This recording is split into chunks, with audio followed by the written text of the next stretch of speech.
ভাৰতীয় জনতা পাৰ্টিৰ আমাৰ নিৰ্বাচনী প্ৰভাৰী জয় পাণ্ডা ডাঙৰীয়া, আমাৰ দলৰ প্ৰভাৰী হৰিশ দ্বিবেদী ডাঙৰীয়া, দৰ্শনা যাদৱ, সুনীল শৰ্মা, এই চাৰিওজন আমাৰ প্ৰভাৰী আজি আমাৰ বিজেপি কাৰ্যালয়লৈ আহিছিলে।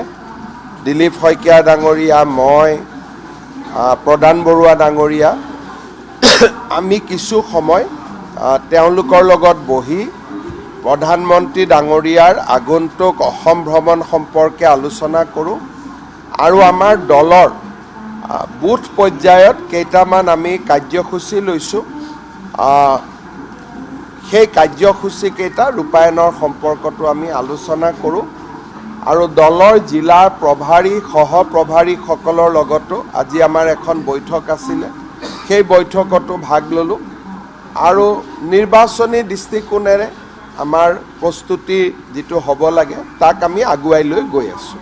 আমাৰ বুথত দিলীপ শইকীয়া ডাঙৰীয়াই আপোনালোকক ক'ব, আমাৰ কাৰ্যকৰ্তাৰ ঘৰত পতাকা উত্তোলন, আমাৰ কাৰ্যকৰ্তাসকলৰ ঘৰত ষ্টিকাৰ লগোৱা, ৱাল ৰাইটিং কৰা, যিবিলাক বুথ পৰ্যায়ত আমি কৰিব লাগে, জ্যেষ্ঠ কাৰ্যকৰ্তাৰ ঘৰলৈ যোৱা, এই যিখিনি আমি বুথটোক শক্তিশালী কৰিবৰ বাবে যিখিনি কৰিব লাগে সেই কামখিনি আমি এবাৰ পৰ্যালোচনা কৰিছোঁ।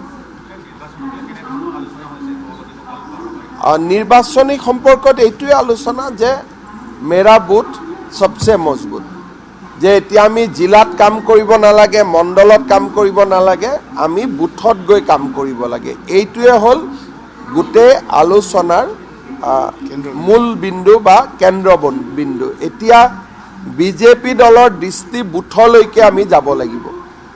কেতিয়াবা আমি জিলাৰ পৰা ঘূৰি আহোঁ, মণ্ডলৰ পৰা ঘূৰি আহোঁ, আমি কৈছোঁ যে এতিয়া জিলা আৰু মণ্ডলত নহয়, আমি বুথলৈকে যাব লাগে।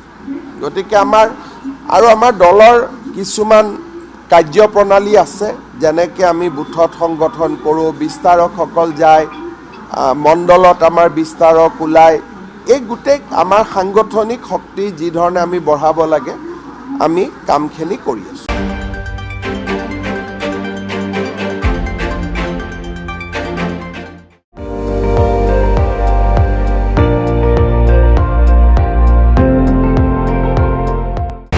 আপুনি চাই আছে ND24, সৰ্বশ্ৰেষ্ঠ নহয় সৰ্বোত্তমৰ দৌৰা।